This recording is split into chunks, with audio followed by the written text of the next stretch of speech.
Teachers are like doctors for the brain, and we need to do continuous checkups to ensure that our students' brains are retaining what we teach them. These continuous checkups are called checks for understanding, or CFUs. Throughout a lesson, whether it's after giving directions or after we explain a new concept, we need to check for understanding. There are many ways to do this, but perhaps the most important thing is to understand the difference between strong CFUs and weak CFUs. Checks for understanding are all about gathering information. And the CFUs we ask can either give us a lot of useful feedback or limited, potentially wrong information.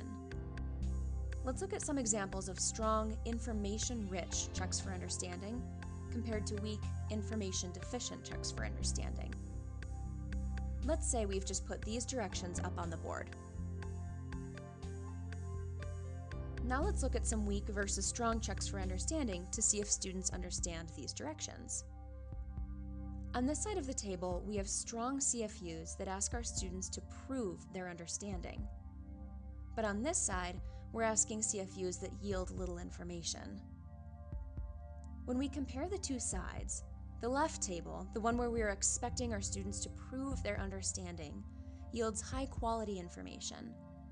We can take students' answers based on these questions and determine if they truly understand.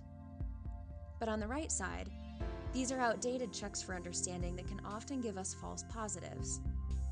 If we ask our students to self-report, to tell us if they understand without having to prove that they understand, we have a hard time knowing if the information has truly stuck or if students are just trying to pretend and get us to move on to someone else.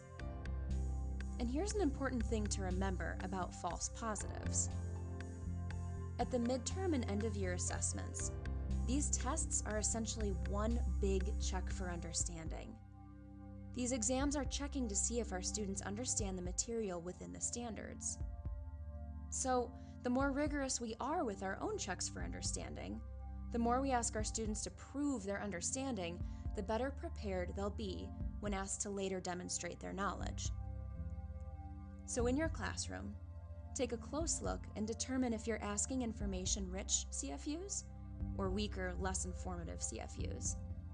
Are you asking for proof of understanding, or are you risking a false positive?